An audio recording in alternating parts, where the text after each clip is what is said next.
This is the Big O Show. This is the Big O Show.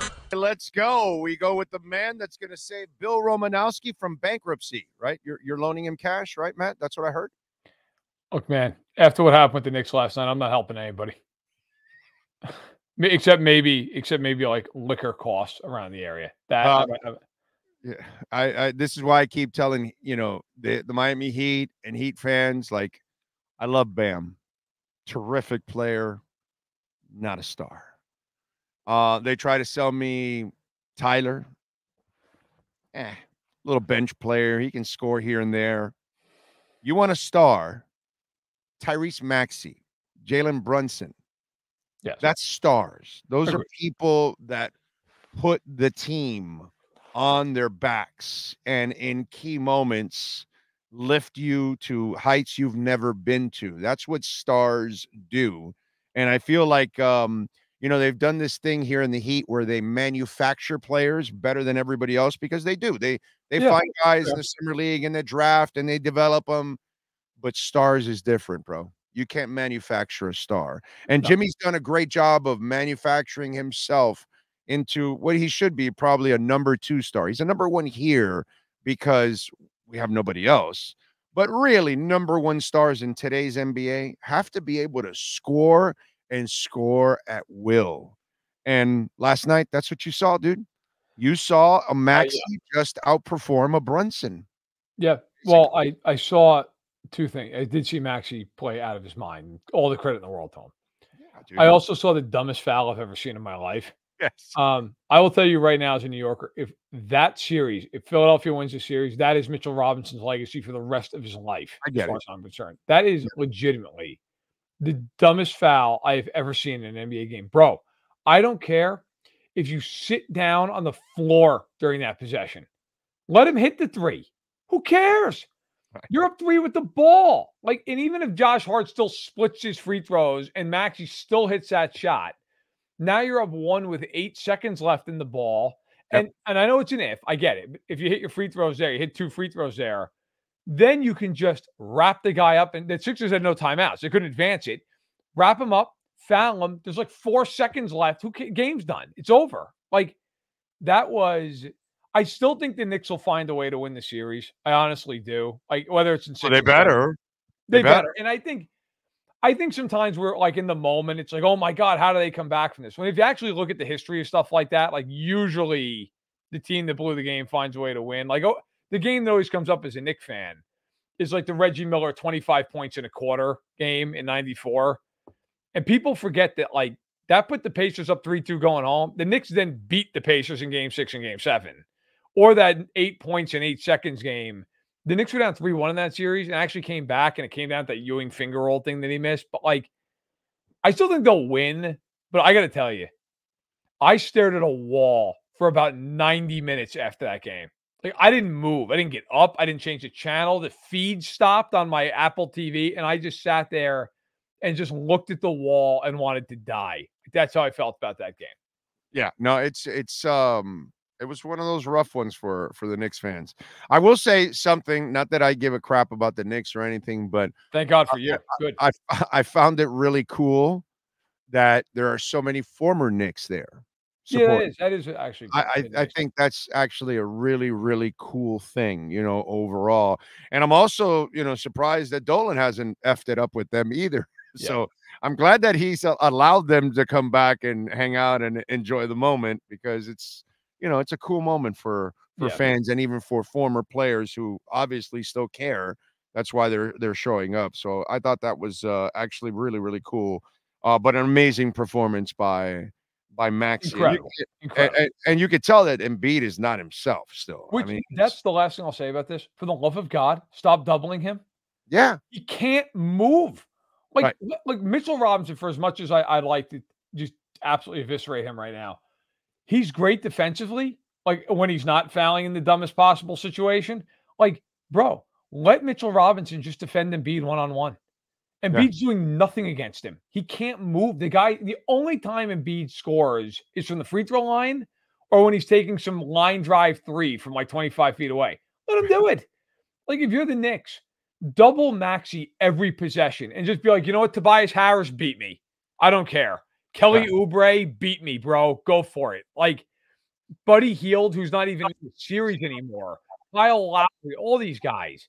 Go ahead. Shoot it 100 times. I mean, Tobias Harris has had 2 good halves in this series. The rest of these guys have done nothing. Buddy Hield, no, Nick Batum. I will let Nick Batum shoot every single time down the he already had his game. Yeah, he already had his game. It's Miami. Like, I don't care.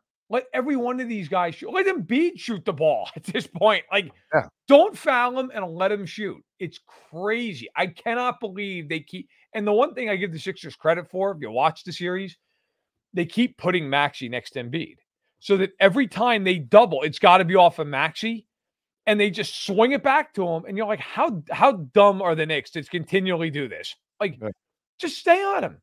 It's been. I honestly do think they'll win the series, but my blood pressure was about 400 over 300 all last night. Well, it'll be worse if they lose the series because you can't lose a 3-1 series lead, bro. There's a part of me, man, that like you cannot. If they lose the series, like I'm not going to be embarrassed. I'm just going to be pissed more than anything else. But like I just but after working so hard for the 2 seed, and then you put yourself in the series is over. You cannot lose this series, dude. You cannot, because it'll be devastating. Oh, of course. There's no question. Like, look, there was a stat that I saw this morning. Teams trailing by 6 points or more in the playoffs in NBA history with 25 seconds or less were 0-141 for last night. Wow. I mean, and Mitchell Robinson's like, don't worry about it. I got you. I'm just going to just viciously foul you for no reason at all and let you get a 4-point play. Just, I think they'll win the series, but if they don't, they'll have a lot to think about in the offseason. I'm with you there. All right, let's get to a couple things draft wise. I don't know, but I don't know how much you follow it. What'd you think of the Dolphins? And again, none of this shit really matters for a couple of years as it is, but in general, your thoughts? I thought the draft was fine. I think I gave it like a C+ or a B-. I can't read. I think it was actually a B-. I Chop Robinson is fine. I don't love it. I don't hate it. Latu was off the board. They wanted an edge. Dallas Turner was gone. They if memory serves, they could have taken Verse. Or did he go right before them? No, he went earlier. Right before them, right? Yeah. So like I get it. Robinson is probably the highest graded edge rusher on the board. They love him. Well, they better. They took him in the first round. Yeah, they from what I'm hearing, they won't say it, of course, but really it's a matter of them not teaching him in the last level where he was at. And so they're convinced from certain things they've seen on film that he has the tools to be a great pass rusher, but it was all about more the fundamentals that were hurting him. And it's a characteristic and a problem that was there, going on coaching wise, but they won't say that. Well, I mean, listen, he was an interesting kid because he came out with Adisa Isaac, who was really good at the Senior Bowl, was a really productive player at Penn State. So I think, look, right, the Robinson pick on the whole, I'd give it like a B-. It's fine. I like the Patrick Paul pick. I know a lot of people who are really high on him who thought he might even be a late first round pick. I thought it was a smart pick because I like him. He was my favorite pick of theirs. Well, let me tell you something. They brought back Armstead. Right. And they brought back Kendall Lamb, who did an awesome job filling in for Armstead. Yeah. Kendall Lamb already said, I'm done at the end of the year. This is my last year. Teron Armstead also said, I'm done. And so then they have this other kid, Keon, who has been a project for them for 2 years, played well for like 70 snaps last year, filling in. He's a young kid, but he's another guy they're developing. And so then they go and draft Paul, because in that way next year, Keon or Paul take over, I think, on the right side. I think Austin Jackson's going to go to the left. I think he's going to become the left tackle because he's super athletic. And then on the right side, I think Keon or Paul become the guy, and the guy that loses becomes the swing tackle.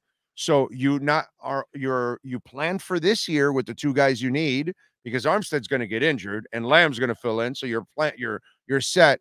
And then you're planning for next year, and the kid gets to be in the system for a whole year. Dude, Teron Armstead, just to kind of, because you're not going to follow the minutia of the Dolphins. This offseason, in an interview, and he's played maybe a total of a season and a third, right? With all the injuries the last couple of years. Right, he's been beat up, yeah. Right, he's been beat up. He's probably missed 9-10 games in the last 2 years easily. So he's played about a season and a third. This is Teron Armstead saying this. He goes, at last year, it finally clicked for me on this offense. I finally started to trust all the calls and where I was supposed to be blocking. Because at times in this offense, you're supposed to be blocking in places that you didn't think you would be blocking at. But you have to trust the scheme because somebody else will cover the gaping hole that you just left. This is Teron Armstead saying that he now understands the blocking scheme. So if that's Teron Armstead, what do you think a young guy goes through in order to learn this shit?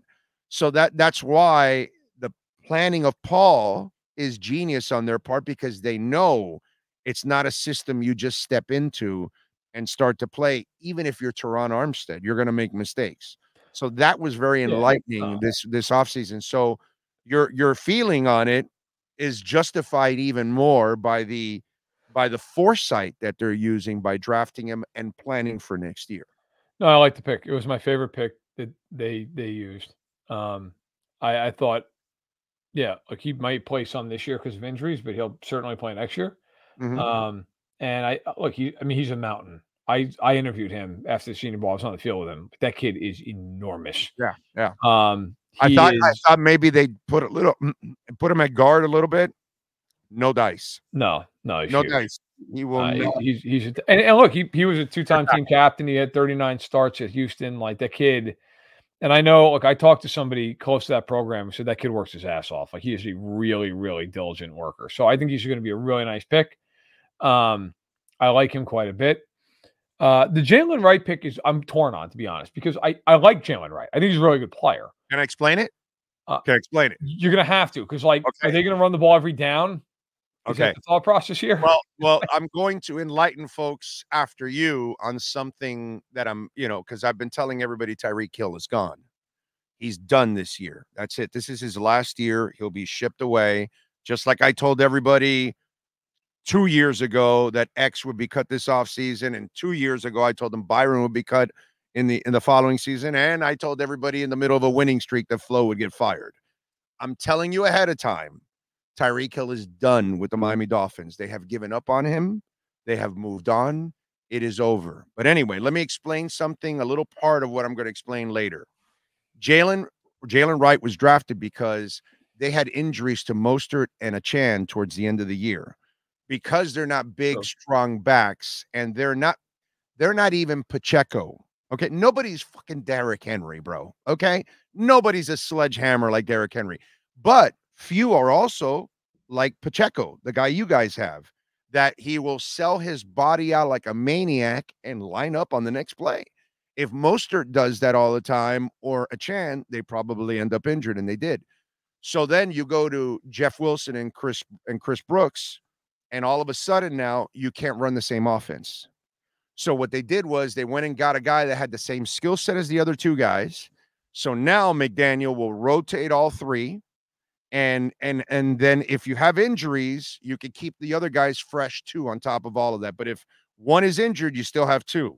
If two are injured, you still at least have one. Okay. But that was his problem. He wanted to run the same offense, and he can't run the same offense because Jeff Wilson and Chris Brooks are completely different backs. So they said, okay, we're going to spend a third-round pick. I know they picked him in the fourth, but they traded a third-rounder, so I'm going to count it. And last year they spent a third-rounder. So they must love this guy's skill set. And when I watch the tape and everything, he's exactly like what they have. So that's McDaniel's mindset. They want to be able to run more, but they need to have one more of that kind of guy. They're not so much into the power running game, put it that way. They're more into the finesse, speed, outside zone. So in order to get to that outside zone, Jeff Wilson's not that guy. That's fair. Okay. That's fair. Yeah, Right. It makes sense, doesn't it? Right. And when I tell you what happened, Yeah. it makes logic now. Okay. So you were banged up at the end of the year with both guys. Okay, let's get a third guy. You know? no, that's And apparently he might be more physical than these two guys. fair enough. Like I said, I think Wright is a good player. So I think I think, stylistically and all that, it makes sense.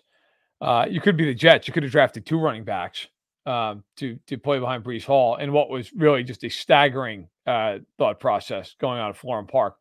Or the Falcons, who took a quarterback who may not play till he's 48 years old. No, I thought By the way, the balls they had to say, well, he could sit for 4 years. Really, dude? Really? You're I gonna thought we might have had a situation on our hands where it was the first time in NFL history a guy was drafted and simultaneously demanded a trade. Like that was, if I'm Michael Pennix Jr., I'd be like, are you kidding me? Like I played college for 37 years and I just got drafted, and now you're telling me I have to sit behind Kirk Cousins. And meanwhile, Kirk Cousins is like, this is great.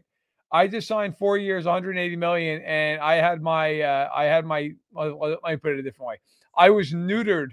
I was neutered before I played 1 down in OTAs. This is great. This is good. It's a good thing. I mean, if you're a Falcons fan, you've got to be like, what in God's name is happening?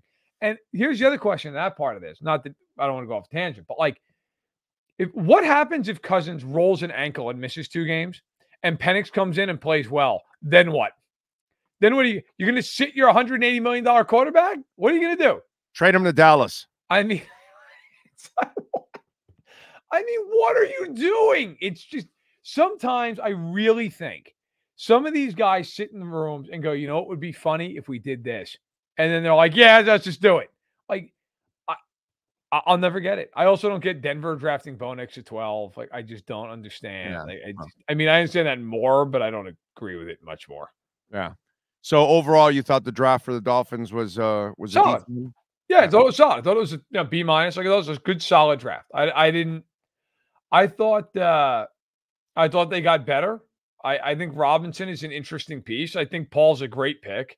Jalen Wright, like I said, you make your points. I love the Kamara pick, the 5th rounder. Yeah. Bro, 30.5 sacks. Yep. I don't give a shit who you are, dude. Right, high upside. Yeah. No, it's I fine. don't care who you 45 tackles for losses. I don't care who you are, dude. I get it. You're undersized. I understand all of that, but you got werewolf in you, bro. You got werewolf in you. So in the 5th round, you needed pass rushers because your 2 are injured. You went and got Chop, and you got this kid on top of Shaq. At least you did.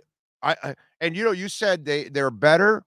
They're definitely a better team this year than they were last year. And if they stay healthy at the end of the year, they're definitely going to be better. There's only one question mark, the Christian Wilkins thing. I think at guard, they'll solve their issues. At Brooks is a better linebacker than Baker, and Fuller's a better corner than X right now. X is still sitting out there, dude. He was kind of done. I don't. To me, the Xavier Howard thing, that's a non. And by the way, one guy I wanted to shout out quick because I knew there was another guy in my head and I could not remember the guy's name. I'm like, is it a Washington? And it is a Washington. They drafted 2 Washingtons at the same position, which is why it was screwing my head up. Yes. Malik Washington? Yes. Yes. Interesting player. Like, I get it. I get why he's drafted where he is. Like, I understand, he's not that he's height and all that. I get it. He had 110 catches for 1,426 yards and 9 touchdowns. He's a football player. He's a football player. And that's after transferring, because he transferred from Northwestern. So, like, it wasn't like he'd been in that scheme for a million years. Like, let's put it this way. It piques my interest, if nothing else. Like, okay. Let me explain something to you. I like the pick. Let me run in. Okay, so they have Waddle and Hill, right? And then that 3rd receiver was a problem last year, right? So they bring back Berrios. They draft Malik Washington and Taj Washington, 2, again, possession slot guys. Then in street free agency, they go sign Matthew Sexton, who's 5'10", out of Eastern Michigan, and Jaquan Burton, who's 5'9", out of FAU. You think they got a hard-on to solve that slot problem? They got 5 guys competing for one position. Yeah. So Braxton Berrios must be going, really? Another one? Another one? Another one? Another one? Like, they went and brought 4 people to compete with him. So something's going to give here. You know what I'm saying? So that tells me that they're going to solve that third wide receiver problem. Besides Jonnu Smith, who they added, who's one of the 3 fastest tight ends. I didn't say one of the 3 best tight ends. He's a good tight end, but in speed wise, which is what this head coach loves, he's right up there with all the, with Kelsey and I don't know who's the other fast tight end. Is Kittle would be considered one of those, or is just Kittle? I mean, whatever. But you know what I'm saying. Yeah. Jonnu Smith is right up there in speed. So I get that they got their guy, but they're going to solve that problem, and that's what they did. They went heavily after that slot guy. So Berrios has got a lot of competition, dude. my only question for you about the Dolphins, not the draft, just kind of like the actual overall 53-man roster here as they eventually get to it. Have they solved their physicality problem? Because I feel like last year that was a big issue. Like as the games went on, and they played, especially down the stretch, Baltimore, Buffalo, Kansas City. I think a common theme of those games was like, it's all speed and it's not enough smash. Right. Like, have they figured that out? Okay.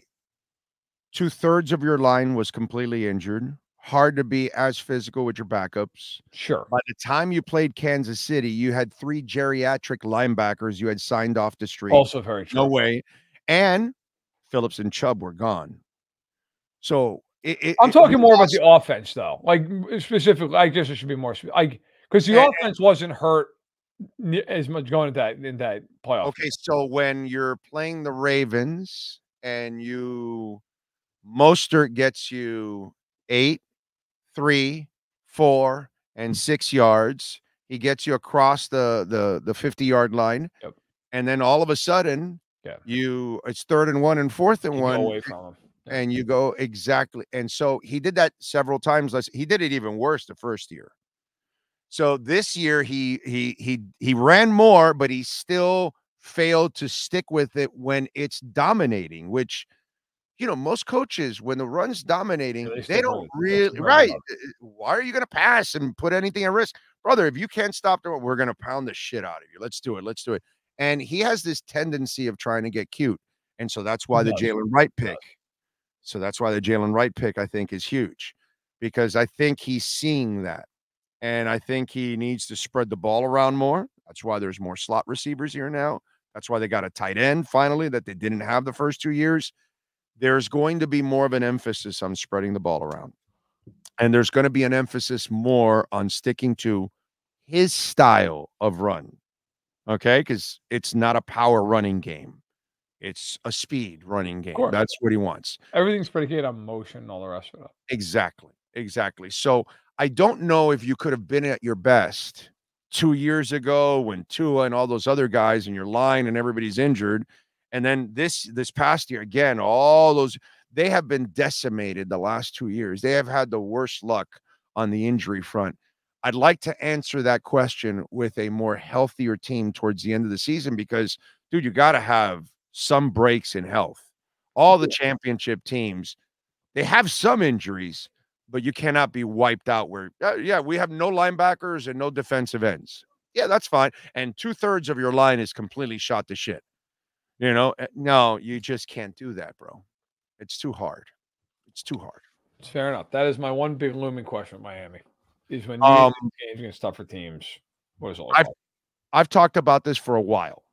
And I'm glad that the commissioner talked about it. I knew the 18-game schedule eventually would happen.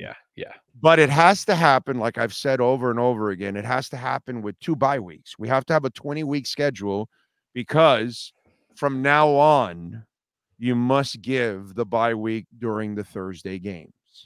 I agree. That way, I agree. You have 10 days to prepare and 10 days after. So you will give a good presentation on Thursday nights, which it's usually a shitty presentation. Usually the game sucks. Right? Usually the game sucks. Now it'll be a good game. And then on top of all of that, you will be well rested. It's almost like having a semi-bye week before and after. No, it's not a bad idea. So I think, it's all been part of my big plan of eventually adding a division in Europe and a international practice facility with hotel, where you have a whole division. You can't have one or two. No, you got to have a whole division so they can play, and so U.S. teams can go there, and they have a practice facility and a hotel that's already dedicated to them, and they can then go play London one week and then Paris the next week, and that kind of shit. But that's kind of been part of my thing. When you get after the 20-game schedule, then you can start to expand in Europe and add a division. I think the way this is going to go down is, look, they're going to collectively bargain it, and the players are going to get another like 0.5% of the revenues, and you're producing 2 more weeks of football. Yeah, I mean, you're going to get right. I mean, you're going to get more. With let's be real clear about this. The player is going to get absolutely screwed. Okay, that's what's going to happen. Well, I promise. That's what's going to happen. That's just like the government and us. Right. No matter if it's Democrats or Republicans, we're going to get screwed either way. It's all the same. So I can appreciate that, because everybody who argues politics, I always say the same thing to them. I say exactly what you just said. I don't know why you bother arguing about it, because we're all going to get screwed.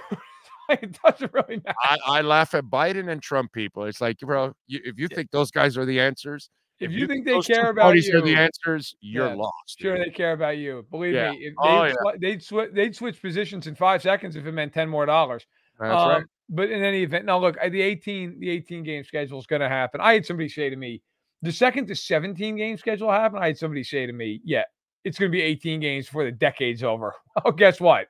It's going to be 18 games, maybe before half the decade's over. And truthfully, it should be at this point. Like, have 9 home, 9 away. And miss me with all the people who are going to be like, it's perfect how it is. It's too much football. Bro, it's 18 games. Like, it's not like we're playing 82 games. It's 18 games. And you had a bye week. Nobody's bitching about more football. It's fine. Like, it's fine. It'll be good. Yeah, I think you're just going to have the same schedule format, except you're probably going to play another NFC team, right? If you're an AFC team. So it's probably going to be like, you'll play, if you finish in first place, you'll play 2 first-place NFC teams.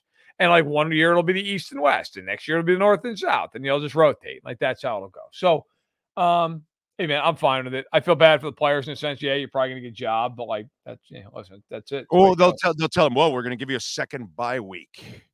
And then that's where, that'll be the enticing part for them, that they'll have the second bye week. And of course, it better be placed there for the Thursday night games, because if you don't do that, that's absolutely criminal. No question. I agree with you. Yeah. All right. So what do you got going on in Sports Illustrated? So folks can check you out, my friend. What don't I have going on? I have look, I did the draft grades. They're already out. I've got tomorrow, I believe it is, maybe it's Friday, depending on how it gets edited. Needs for all 32 teams that are still remaining. Next week, I've got wall-to-wall schedule release coverage, because we're anticipating it's probably going to be next Thursday or so. I will be all over that. I'll be predicting the AFC, every record in the AFC. I've got the draft deals coming up next week, 5 of them that I'm kind of highlighting. So there's a lot. Just follow me on my Twitter, and you'll see it all. And by the way, Gordon's asking, do you think with the expansion of 18 games, the league will expand the rosters? No, but I do think you should have all 53 active. Yeah, and I think that they'll probably do something with IR where like you can like maybe put 1 or 2 more guys on there, and or activate more of your practice. Yeah, like something where like you have more flexibility in your roster. Right. Yeah, that kind of stuff. But I doubt they'll add more. What they should do is have all 53 active. That's what would makes a lot. It makes 0 sense nowadays to have 8 inactives. Right. I agree. That's stupid as it is. Follow him on Twitter at Matt Verderame. He always brings it, and we appreciate him here every single week. Matt, as always, thank you, my brother. We'll catch up next week. It sounds good. Take care. You got it. There you go. The great Matt Verderame.